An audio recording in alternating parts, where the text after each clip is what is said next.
Hello friends, welcome to my channel मस्ती की पाठशाला where you learn English better through Bengali, যেখানে তোমরা ইংরেজি শিখবে বাংলায় অনেক বেটার ভাবে। আজকের ভিডিওতে ইডিয়মস এবং ফ্রেজ দিয়ে কিভাবে মেক সেন্টেন্স লিখতে হয় সেগুলো শিখব। এর আগেও WBPSI মেইন পরীক্ষার জন্য ইডিয়মস এবং ফ্রেজ দিয়ে মেক সেন্টেন্স কিভাবে তৈরি করতে হয় সে বিষয়ে ভিডিও তৈরি করা হয়েছে। এর আগে 150টা ইডিয়মস এবং ফ্রেজ নিয়ে আলোচনা করেছি। আজকের ভিডিওতে আরও 50টা ইডিয়মস এবং ফ্রেজ নিয়ে আলোচনা করব এবং পরবর্তী আরও বেশ কয়েকটি ভিডিও আপলোড করা হবে যেখানে টোটাল ইডিয়মস এবং ফ্রেজটা কভার হবে, যে সমস্ত ইডিয়মস দিয়ে মেক সেন্টেন্স কী করে লিখতে হয় সেগুলো দেখানো হচ্ছে। এবং মেক সেন্টেন্স লেখা এই বিষয়টা WBPSI মেইন পরীক্ষার জন্য খুবই ইম্পর্টেন্ট, কারণ এই পরীক্ষাতে টোটাল 5টা মেক সেন্টেন্স লিখতে দেওয়া হবে এবং যদি ঠিকঠাক লিখতে পারো তাহলে খুব ইজিলি তোমরা 5 মার্কস স্কোর করতে পারবে। সুতরাং এই ইডিয়মস এবং ফ্রেজ দিয়ে মেক সেন্টেন্স তৈরি করা এই ভিডিওগুলো তোমরা মন দিয়ে দেখো, কারণ পরীক্ষাতে এখান থেকে প্রশ্ন ডেফিনেটলি কমন পাবে এবং একটা সঠিকভাবে সেন্টেন্স লিখতে পারলেই একটা নাম্বার পেয়ে যাচ্ছে। সুতরাং নাম্বার তোলা, নাম্বার স্কোর করা খুবই ইজি এই অংশটাতে। তাই এই ভিডিওগুলো তোমরা পুরোটা দেখবে, ভালো করে তোমরা এই প্রত্যেকটা ইডিয়মস এবং ফ্রেজ কী করে মেক সেন্টেন্স করা হচ্ছে সেগুলো তৈরি করে রাখো তোমাদের পরীক্ষার জন্য। প্রথম idiom high and mighty. High and mighty, high and mighty এই ইডিয়মটির অর্থ হচ্ছে প্রচণ্ডভাবে কোনো অ্যারোগেন্ট মানুষ, খুব উদ্ধত, তার মধ্যে আমরা ঔদ্ধত্য দেখতে পাই, খুব প্রাউড লোকজন, খুব গর্বিত লোকজন, তখন আমরা তাকে হাই অ্যান্ড মাইটি বলি। অর্থাৎ তিনি মনে করেন তিনি সবথেকে বেশি ইম্পর্ট্যান্ট একজন মানুষ আর অন্যদের তেমন কোনো ইম্পর্টেন্স নেই। হাই অ্যান্ড মাইটি দিয়ে যে সেন্টেন্স লেখা হয়েছে সেটা হচ্ছে he was acting all high and mighty. Sorry, এখানে এইচটা ক্যাপিটাল হবে। He was acting all high and mighty. সে কীরকম ব্যবহার করছিল? সে ব্যবহার করছিল যেন সে খুবই একজন অ্যারোগেন্ট মানুষ বা সে সবার থেকে বেশি ইম্পর্ট্যান্ট মানুষ। So he was acting all high and mighty. Next idiom 152 high time. High time কথাটি অর্থ হচ্ছে কোনো কাজ করার উপযুক্ত সময় সেটা পেরিয়ে গেছে। কোনো কাজ করার যে উপযুক্ত সময় সেই সময়টা পেরিয়ে গেছে, তখন বলা হয় high time. It is high time you bought a smartphone. এটা হচ্ছে একটা উপযুক্ত সময়, যে সময় তোমার অবশ্যই একটা ফোন কেনা দরকার, মানে তোমার ফোন কেনার সময়টা পেরিয়ে গেছে, সুতরাং এখন তোমাকে অবশ্যই ফোন কিনতে হবে। It is high time you bought a smartphone. যখন কোনো sentence it is high time আমরা দিয়ে লিখছি এরকমভাবে, তখন আমরা তারপরে সিম্পল পাস্ট টেন্স ব্যবহার করি, ইউ বট আ স্মার্টফোন। ঠিক আছে। নেক্সট ইডিয়াম 153 হাশ মানি। কাউকে চুপ করাচ্ছ। সো হাশ মানি মানে যখন তোমার কাছে টাকা আছে এবং তুমি চুপ করে থাকতে বোঝো, তার মানে সেই টাকাটা অবশ্যই নোংরা টাকা, তার মানে সেই টাকাটা অবশ্যই ব্ল্যাক মানি, অর্থাৎ সেটা ঘুষের মাধ্যমে এসেছে। সো আ ব্রাইব, ঘুষ। সো হাশ মানি মানে হচ্ছে ঘুষ, যে টাকাটা চুপি চুপি নেওয়া হয়, চুপি চুপি যা লেনদেন হয় তাকে বলে হাশ মানি, অর্থাৎ ব্রাইব বা ঘুষ। He was offered hush money to keep his mouth shut. He was offered hush money, তাকে ঘুষ অফার করা হয়েছিল to keep his mouth shut, তার মুখটাকে বন্ধ রাখার জন্য। কোনো একটা গোপন তথ্য গোপন রাখার জন্য তাকে টাকা দেওয়া হয়েছিল যাতে সে তার মুখটা বন্ধ রাখে। So he was offered hush money to keep his mouth shut. Next idiom 154 hornet's nest. Hornet's nest মানে হচ্ছে যখন কোনো কথা বলা হয়েছে, কোনো অ্যাকশন করা হয়েছে এবং তার ফলে খুব বড় একটা বিতর্কের সৃষ্টি হয়েছে, কন্ট্রোভার্সি তৈরি হয়েছে, কিংবা ক্রিয়েট আ ভেরি ডিফিকাল্ট আর আনপ্লেজেন্ট সিচুয়েশন, খুব একটা মানে অস্বস্তিকর একটা সিচুয়েশন সৃষ্টি করা হয়েছে কিংবা খুব কঠিন একটা সিচুয়েশন তৈরি করে দেওয়া হয়েছে, তখন তাকে বলে হর্নেটস nest. His remarks about the lack of infrastructure in the government hospitals stirred up a hornet's nest. বলছে হিজ রিমার্কস, তার যে মন্তব্য, অ্যাবাউট কি সম্পর্কে, about the lack of infrastructure, অর্থাৎ পরিকাঠামো, ইনফ্রাস্ট্রাকচার পরিকাঠামোর যে অভাব। কোথায় পরিকাঠামোর অভাব? ইন দি গভর্নমেন্ট হসপিটালস, সরকারি হাসপাতালগুলোতে যে পরিকাঠামোর অভাব রয়েছে, এই যে মন্তব্যটা সে করেছিল তার ফলে কি হলো? স্টার্ড আপ আ হর্নেটস নেস্ট, সে কি করেছে? একটা মৌমাছির যে বাসা, সেই মৌমাছির বাসাতে ঢিল ছুঁড়ে মেরেছে, অর্থাৎ কন্ট্রোভার্সি ক্রিয়েট করেছে, তার নিজের জন্য একটা ডিফিকাল্ট সিচুয়েশন ক্রিয়েট করেছে, একটা অস্বস্তিকর সিচুয়েশন ক্রিয়েট করেছে সে। Next idiom 155 hit the jackpot. Jackpot পেয়ে গেছে। হিট দি জ্যাকপট মানে হচ্ছে অপ্রত্যাশিতভাবে কোনো সাফল্য এসেছে, অপ্রত্যাশিতভাবে কোনো সাফল্য পেয়েছে, তখন বলা হয় hit the jackpot. He hit the jackpot by winning the lottery. Lottery জেতার ফলে সে হিট দি জ্যাকপট করেছে, অপ্রত্যাশিতভাবে সাফল্য পেয়েছে। So he hit the jackpot by winning the lottery. Next idiom harps on the same string. Harps on the same string, sorry এখানে harp হবে, ঠিক আছে, harp on the same string অর্থাৎ একই তারে বাজানো হচ্ছে, মানে একই টিউন বাজিয়ে চলা হচ্ছে, তার মানে একই কথা বারবার বলা হচ্ছে, রিপিটেডলি কেউ কোনো একই কথা বলে যাচ্ছে, তখন বলা হয় harp on the same string. My best friend has the habit of harping on the same string. My best friend has the habit of harping on the same string. আমার যে বেস্ট ফ্রেন্ড তার একটা অভ্যাস আছে যে সে একই কথা বারবার করে বলে যায়। So my best friend has the habit of harping on the same string. Next idiom 157 heap coals of fire on someone's head. বলা হচ্ছে coals of fire মানে আগুনের যে জ্বালানি, কয়লা, ঠিক আছে, কোলস অফ ফায়ার মানে জ্বলন্ত আগুন বলতে পারো, জ্বলন্ত কয়লা, সেটাকে কি করা হবে, হিপ করা হবে। হিপ মানে জড়ো করা হবে। কোথায় জড়ো করা হবে? অন সামওয়ানস হেড, কারোর মাথাতে, কারোর মাথার ওপরে জ্বলন্ত কয়লার একটা স্তূপ তুমি রেখে দিচ্ছ। এই কথাটি অর্থ হচ্ছে যখন তুমি কি করছো, সামওয়ান টু ফিল রিমর্স, তুমি চাইছো কেউ অনুতপ্ত হোক। কিভাবে? By returning good for evil. ধরো কেউ তোমার সাথে কোনো বাজে বিহেভ করেছে, তুমি তার ওপরে রেগে না গিয়ে, তার সেটার প্রতিশোধ না নিয়ে তুমি তার সাথে খুব ভালো ব্যবহার করছো, এবং তার ফলে কি হবে, যে লোকটা তোমার সাথে বাজে ব্যবহার করেছে তার মনে মনে একটা অনুশোচনা হবে, একটা রিমর্স ফিল করবে, অনুশোচনা হবে, এবং সেটাকেই বলা হচ্ছে heap coals of fire on someone's head. He won the hearts of his critics by heaping coals of fire on the head. He won the hearts, সে জিতেছিল, the hearts মানে হৃদয়, সে হৃদয় জিতেছিল কাদের? of his critics, যারা তার সমালোচনা করত, তার সমালোচকদের মন জয় করেছিল সে কিভাবে? by heaping coals of fire on the head, তাদের যে মন্তব্য, বিরূপ মন্তব্য, সেই বিরূপ মন্তব্যের পরিবর্তে সে ভালো কাজ করেছে এবং তার ফলে তারা এখন অনুতপ্ত হচ্ছে। Idiom number 158 have an axe to grind. Have an axe to grind কথাটি অর্থ হচ্ছে যখন তোমার কোনো সেলফিশ ইন্টারেস্ট রয়েছে, স্বার্থপর একটা উদ্দেশ্য রয়েছে। Have an axe to grind মানে হচ্ছে, অ্যাক্স মানে হচ্ছে একটা কুঠার, ঠিক আছে, গ্রাইন্ড করা মানে হচ্ছে চূর্ণ বিচূর্ণ করা, অর্থাৎ বলা হচ্ছে তুমি কোনো কাজ করছো, সেই কাজ করার পেছনে তোমার একটা সেলফিশ ইন্টারেস্ট রয়েছে, তোমার একটা স্বার্থ সিদ্ধির ব্যাপার আছে, তখন বলা হয় have an axe to grind. He has an axe to grind for taking the decision. He has an axe to grind, তার অবশ্যই একটা সেলফিশ ইন্টারেস্ট আছে ফর টেকিং দ্য ডিসিশন, এই সিদ্ধান্ত নেওয়ার জন্য। এই সিদ্ধান্তর পেছনে তার নিশ্চয়ই কোনো একটা স্বার্থ সিদ্ধি করার উদ্দেশ্য রয়েছে, একটা স্বার্থপর চিন্তা রয়েছে। Idiom number 159 have to many irons in the fire. আগুনের মধ্যে অনেকগুলো লোহা একবারে দিয়ে দেওয়া হয়েছে। Have to many irons in the fire মানে যার অনেক কাজ রয়েছে। Have too much work in hand at the same time, একই সময়ে তার অনেকগুলো কাজ পড়ে গেছে, তখন বলা হয় have to many irons in the fire. I have too many irons in the fire at work right now. I have too many irons in the fire. অর্থাৎ তার অনেকটা কাজ আছে এই মুহূর্তে, at work সে যেখানে কাজ করে সেই চাকরির জায়গাতে, রাইট নাও এই মুহূর্তে, অর্থাৎ আমি যেখানে কাজ করি আমার কর্মক্ষেত্রে আমার কাছে এই মুহূর্তে অনেকগুলো কাজ হাতে রয়েছে, তখন বলা হবে have too many irons in the fire. Next idiom hit the nails on the head. মাথার মধ্যে পেরেকটা পুঁতে দাও। Hit the nails on the head কথাটা অর্থ হচ্ছে সঠিক কাজটা করা, said or done exactly the right thing, সঠিক কাজটা করা বা সঠিক কথা বলা, তখন বলা hit the nails on the head. He has hit the nails on the head when he said that he finds no scope for growth in the company.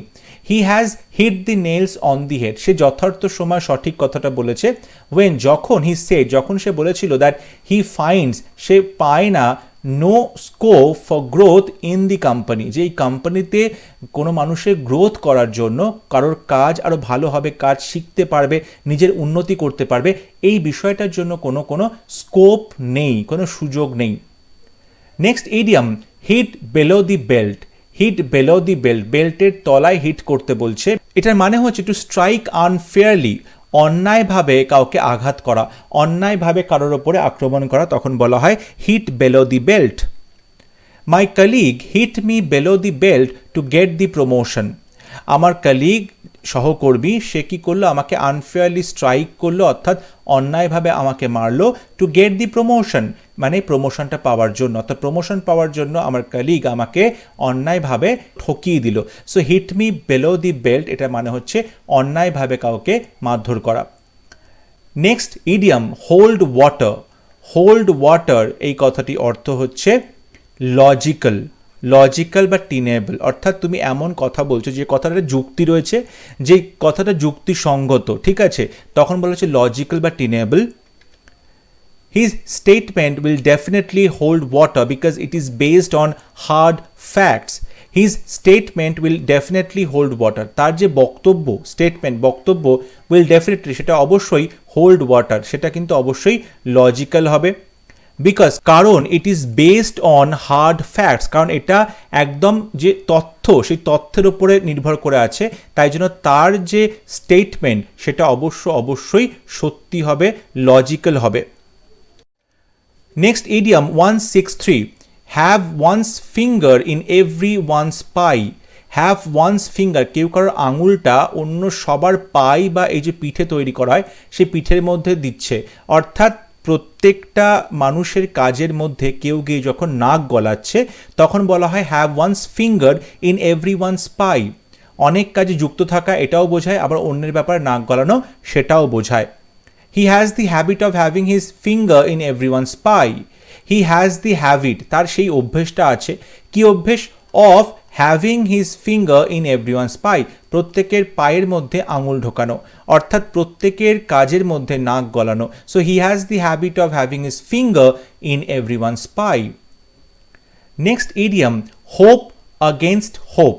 Hope against hope, এই ইডিয়ামটি অর্থ হচ্ছে যখন কেউ ডিসঅ্যাপয়েন্টেড থাকে, অর্থাৎ হতাশ থাকে, সেই হতাশার মধ্যেও যখন আশার আলো দেখতে পায়। হোপ ইনস্পাইট অফ, এখানে অফ হবে, ইনস্পাইট অফ ডিসঅ্যাপয়েন্টমেন্ট, হতাশ হওয়া সত্ত্বেও কারোর মধ্যে যখন আশা রয়েছে তখন বলা হয় hope against hope. They are hoping against hope that he is still alive. They are hoping against hope, তারা কিন্তু অবশ্যই প্রচণ্ডভাবে আশাবাদী, that she is still alive, সে এখনো পর্যন্ত জীবিত আছে।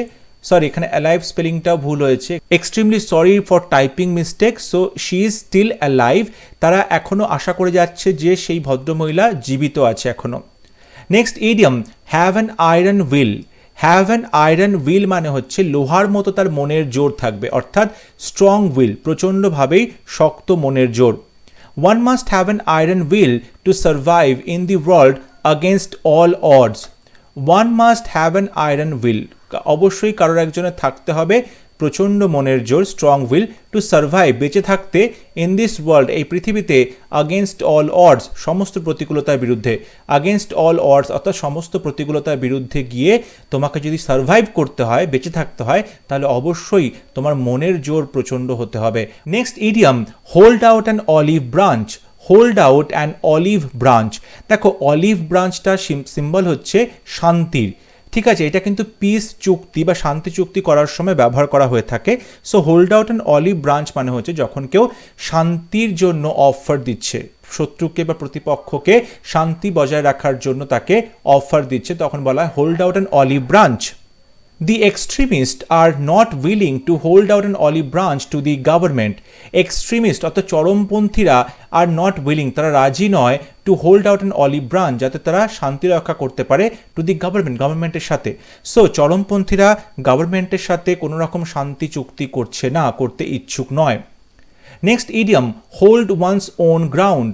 হোল্ড ওয়ান্স ওন গ্রাউন্ড অর্থাৎ নিজের যে গ্রাউন্ডটা, নিজের পায়ের তলা যে জমিটা, সেটাকে শক্ত করে ধরে রাখা হচ্ছে। তার মানে হচ্ছে যখন কেউ নিজের পজিশনটা মেনটেন করে, মেনটেন ওয়ান্স পজিশন, নিজের পজিশনটা যখন জোগাড় করে, তখন বলা হয় hold one's own ground. He held his own ground against the attacks of the opponent. সে তার নিজের পজিশনটা মেনটেন করছে against all attacks of the opponent, প্রতিপক্ষ বা বিরোধী পক্ষের সমস্ত আক্রমণ সত্ত্বেও সে তার নিজের জমিতে স্থির হয়ে আছে, নিজের পজিশনটা সে মেনটেন করতে পেরেছে। Next idiom hold your tongue. Hold your tongue মানে তোমার জিভটাকে তুমি ধরে রাখো, অর্থাৎ তুমি কথা বলো না। টু কিপ কোয়াইট, কথা না বলে চুপ করে থাকতে বলছে। We should hold a tongue in controversial matters. আমাদের উচিত চুপ করে থাকা ইন কন্ট্রোভার্সিয়াল ম্যাটার্স, অর্থাৎ বিতর্কিত যে বিষয়গুলো সেই বিষয়গুলোতে আমাদের মুখ না খোলাই ভালো, আমাদের চুপ করে থাকাই বুদ্ধিমানের মতো কাজ হবে। Next idiom in a fix. In a fix, in a fix কথাটার অর্থ যখন কেউ কনফিউজ থাকে, যখন কেউ কোনো ট্রাবলসাম সিচুয়েশনের মধ্যে পড়ে, বিপদের মধ্যে পড়ে, তখন বলা ইন এ ফিক্স। কিংবা যখন কেউ কনফিউজ থাকে, বিভ্রান্ত থাকে, কি করবে বুঝতে পারে না, তখন আমরা ইন এ ফিক্স এই ইডিয়ামটা ইউজ করতে পারি। I was in a fix when I went there. I was in a fix when I went there. আমি যখন সেখানে গেলাম আমি পুরোপুরি কিন্তু একটা কনফিউশনের মধ্যে পড়ে গেলাম। I was in a fix, আমি একটা ট্রাবলসাম সিচুয়েশনের মধ্যে পড়ে গেলাম যখন আমি সেখানে গেছিলাম। সো এখানে দুটোই হতে পারে, আমি যখন কনফিউজ ছিলাম এটাও হতে পারে, আবার আমি ছিলাম খুব ট্রাবলসাম সিচুয়েশনের মধ্যে, আমি খুব বিপদের মধ্যে পড়েছিলাম যখন আমি সেখানে গেছিলাম। সো ইন আ ফিক্স কথাটি অর্থ কোনো বিপদের মধ্যে পড়া, এটাও হতে পারে, আবার কনফিউজ থাকা, বিহ্বল থাকা, সেটাও হতে পারে। Next idiom 170 in the good books of. In the good books of মানে হচ্ছে ভালো বইতে থাকা, অর্থাৎ কারোর সুনজরে থাকা, কারোর সুনজরে থাকা। To be in favour with a person, কোনো মানুষের সাথে কি করছো, ফেভারে থাকছো, মানে তোমার প্রতি তার একটা কৃপা দৃষ্টি রয়েছে এবং সে তোমাকে সুনজরে দেখছে, তখন বলা in the good books of. He always wants to be in the good book of his boss so that he gets the promotion.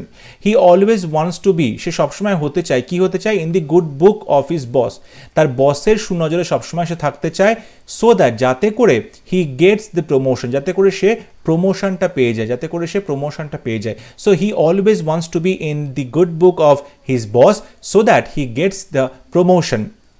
Next idiom iron out differences. Iron out differences মানে হচ্ছে যে পার্থক্যগুলো আছে, differences যে পার্থক্যগুলো আছে সেগুলোকে কি করতে হবে, সেগুলোকে মিটিয়ে নিতে হবে, ঝগড়াটা মিটিয়ে নিতে হবে। You must iron out differences with your wife and start living together.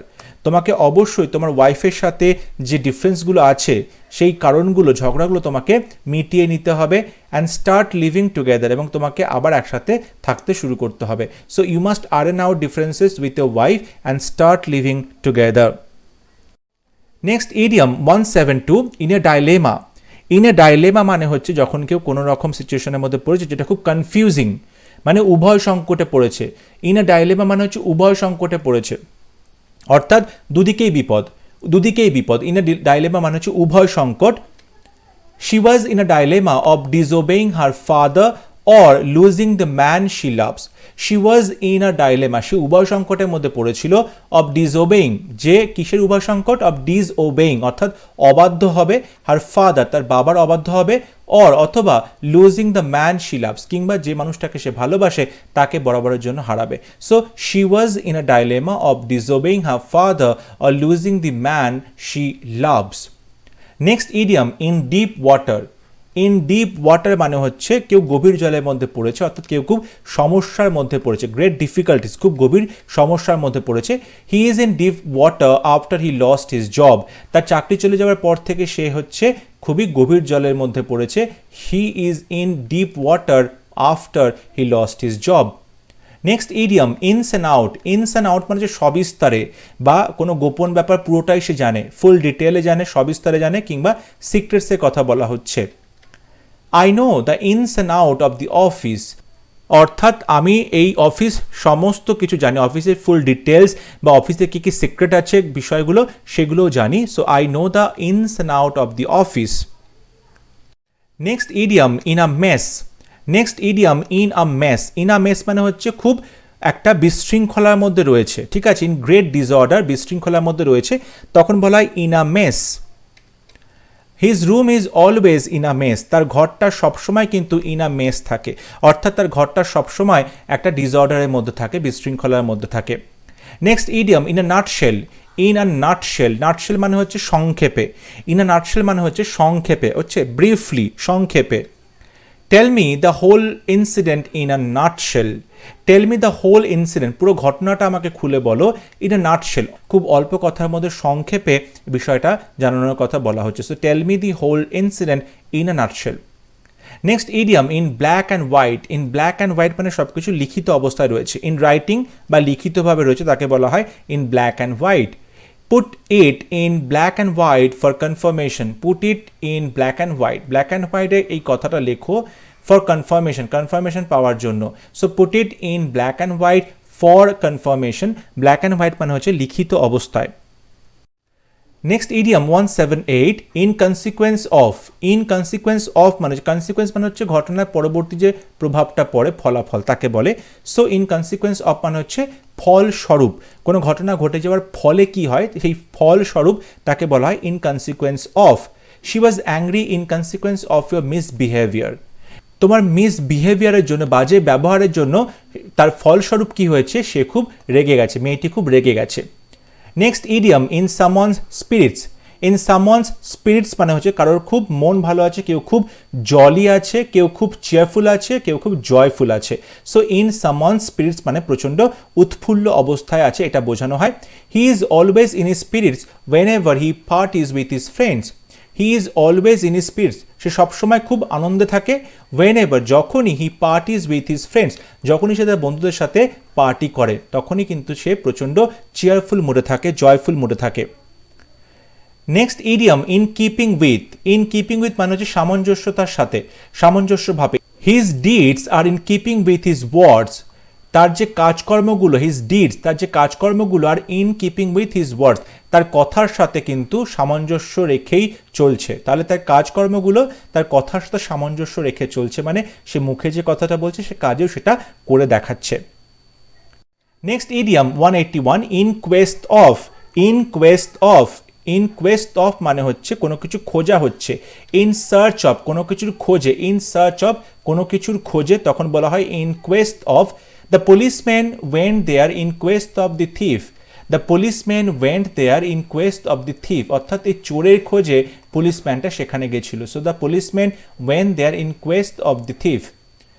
Idiom number 182, in season and out of season. In season মানে সিজনের ভেতরে ঢুকছে, আউট অফ সিজন মানে সিজন থেকে বেরিয়ে যাচ্ছে, অর্থাৎ বলতে পারো যে সমস্ত সময়, at all Times. At all Times তাকে বলা হয় in season and out of season, সমস্ত সময়ের জন্য। She could not stand her husband's rebuke in season and out of season and hence divorced him.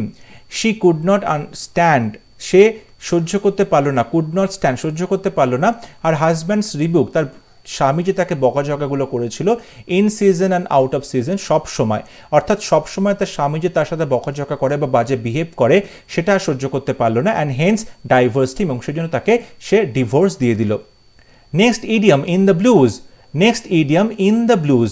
In the blues কথাটা অর্থ হচ্ছে যখন কেউ ডিপ্রেস থাকে, যখন কেউ বিষণ্ণ থাকে বা মেলানকলিতে থাকে তখন বলা হয় in the blues. He is in the blues after he lost his job. তার চাকরি চলে যাওয়ার পরে সে কি খুব মেলানকলি হয়ে গেছে, বিষণ্ণ হয়ে গেছে। In the blues, he is in the blues after he lost his job. Question number 184, in the doldrums কিংবা ডাম্পস। ইন দি ডোলড্রামস কিংবা ডাম্পস। দেখো ডোলড্রাম মানে হচ্ছে বলতে পারো খুবই ডিপ্রেস থাকা। এই যে ডোল, ডিওএল, ডোল এই রুট ওয়ার্ডটার মানে হচ্ছে খুব দুঃখে থাকা বা খুব ডিপ্রেস থাকা, ভীষণভাবে আপসেট থাকা, ঠিক আছে।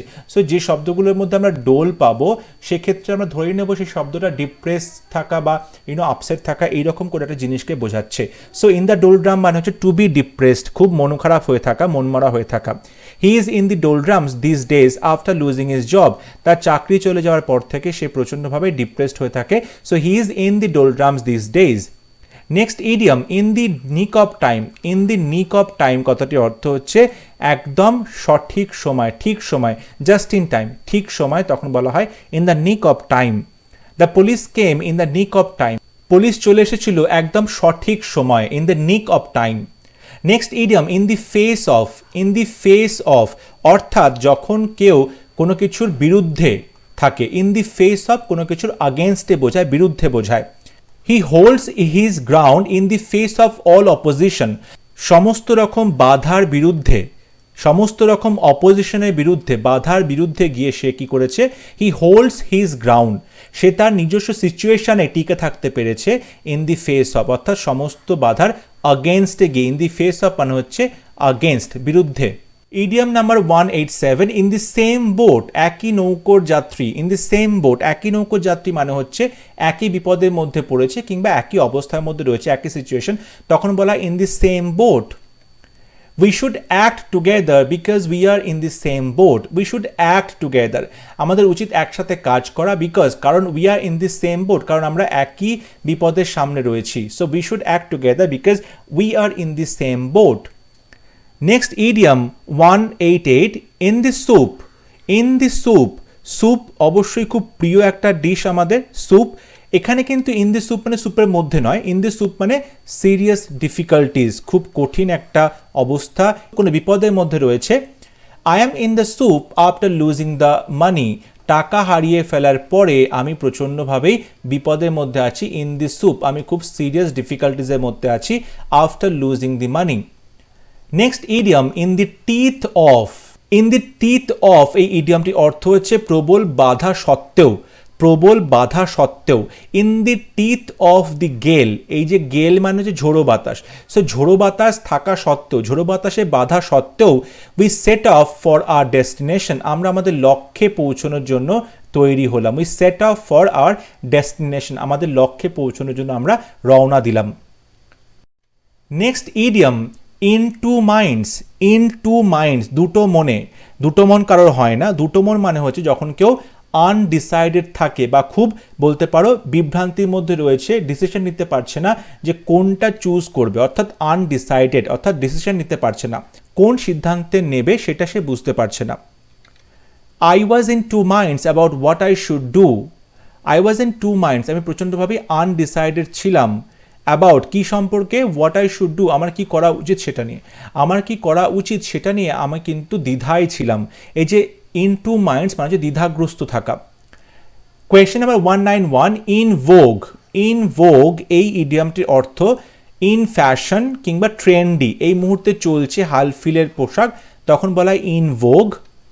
This style of clothing is in ভোগ, অর্থাৎ এই ধরনের জামা কাপড়ের যে স্টাইলটা, the style of clothing is in ভোগ, অর্থাৎ প্রচণ্ডভাবেই এখন ফ্যাশনেবল এবং প্রচণ্ডভাবেই সেটা চলছে মার্কেটে। So this style of clothing is in vogue. Next idiom, ifs and বাটস।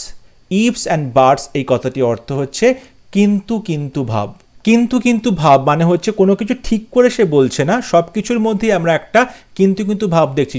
I don't like ifs and buts. Give me a fixed date when you can submit your paper. I don't like ifs and buts. আমি কোনো রকম কিন্তু কিন্তু ভাব পছন্দ করি না। Give me, আমাকে দাও, a fixed date, একটা নির্দিষ্ট দিন, when you can submit your paper, যখন তুমি তোমার পেপারটা সাবমিট করতে পারবে। I don't like ifs and buts. Give me a fixed date when you can submit your paper. Next idiom, irony of fate. ভাগ্যের পরিহাস, অদৃষ্টের পরিহাস, irony of fate. He could not win this match by irony of fate. He could not win the match. এই ম্যাচটা সে জিততে পারলো না by irony of fate, ভাগ্যের পরিহাসের জন্য, অদৃষ্টের পরিহাসের জন্য। নেক্সট ইডিয়াম, ইচিং পাম, অর্থাৎ কারোর হাতের তালু চুলকোচ্ছে, ইচিং হচ্ছে, চুলকোচ্ছে মানে ঘুষ নেওয়ার অভ্যেস, তখন তাকে বলা হয় itching palm. The officer has a bit of itching palm. The officer has a bit of itching palm, অফিসারের কিন্তু ঘুষ নেওয়ার একটা অভ্যেস রয়েছে, has a bit of itching palm. Next idiom, ivory tower. Next idiom, ivory tower, এই কথাটি অর্থ হচ্ছে কাল্পনিক জগৎ। আইভরি টাওয়ার কথাটি অর্থ হচ্ছে কাল্পনিক জগৎ।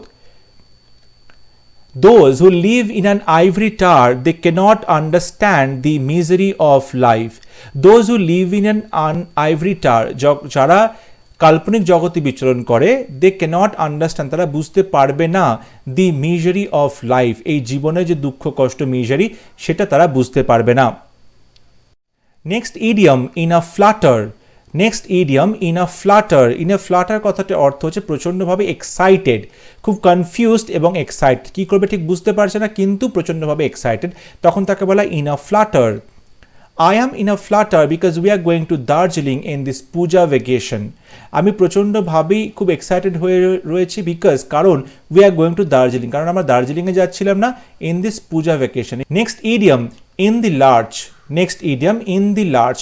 in the large মানে কাউকে বিপদের মধ্যে রেখে চলে যাওয়া, বিপদের মধ্যে ফেলে একা রেখে চলে যাওয়া, তখন বলা হয় in the large. One must not leave his friends in the lurch. কারোর উচিত নয় তার বন্ধুদেরকে বিপদের মধ্যে ফেলে রেখে চলে যাওয়া। One must not leave his friends in the lurch. Next idiom in a tight corner. in a tight corner কথাটির অর্থ হচ্ছে যখন কেউ খুব ডিফিকাল্ট সিচুয়েশনের মধ্যে পড়ে তখন বলা হয় in a tight corner. Sri Lanka is in a tight corner financially. Sri Lanka এই বর্তমান সময়ে খুবই ডিফিকাল্ট সিচুয়েশনের মধ্যে রয়েছে কারণ সেখানে আমরা ফাইন্যান্সিয়াল ক্রাইসিস দেখতে পেয়েছি। সো ফাইন্যান্সিয়ালি অর্থনৈতিকভাবে Sri Lanka is in a tight corner. Idiom number 199 in the long run. In the long run মানে অনেক দিন পরে গিয়ে, ইন দি লং রান মানে হচ্ছে আলটিমেটলি, আলটিমেটলি বা শেষ পর্যন্ত, ultimately. Truth must win in the long run, অর্থাৎ সবার শেষে গিয়ে সত্যিকে অবশ্যই জিততে হবে। Truth must win in the long run, ultimately কিন্তু সত্যিকেই জিততে হবে। এবং last idiom in the guys. In the guys কথাটি অর্থ হচ্ছে ছদ্মবেশ ধারণ করা, ছদ্মবেশে থাকা, তখন বলা হয় in the guys. My little brother was in the guise and we could not recognize him. My little brother was in the guise. আমার ছোট ভাইটা ছদ্মবেশে ছিল and we couldn't recognize him. এবং আমরা তাকে চিনতেও পারিনি। রেকগনাইজ করা মানে চিনতে পারা। And we could not recognize him. আমরা তাকে চিনতেও পারিনি। আই হোপ আজকের লেসনটা তোমরা যে আরও 50টা ইডিয়ামস আমি তোমাদেরকে বললাম, শেখালাম, সেই ইডিয়ামস এবং আগের ক্লাসের যে 150 অর্থাৎ টোটাল 200টা ইডিয়াম এখনও পর্যন্ত যেগুলো করানো হয়েছে মেক সেন্টেন্স দিয়ে, সেগুলো তোমরা খুব ভালো মতো তৈরি করে রাখবে পরবর্তী WBPSI মেন পরীক্ষার জন্য। যদি আজকের ভিডিও ভালো লাগে ভিডিওটি লাইক করবে, শেয়ার করবে এবং অবশ্যই আমার চ্যানেলটি সাবস্ক্রাইব করতে ভুলবে না। পরবর্তী লেসন নিয়ে খুব শীঘ্র দেখা হবে, ততক্ষণ সবাই ভালো থাকবে, সুস্থ থাকবে। Thank you.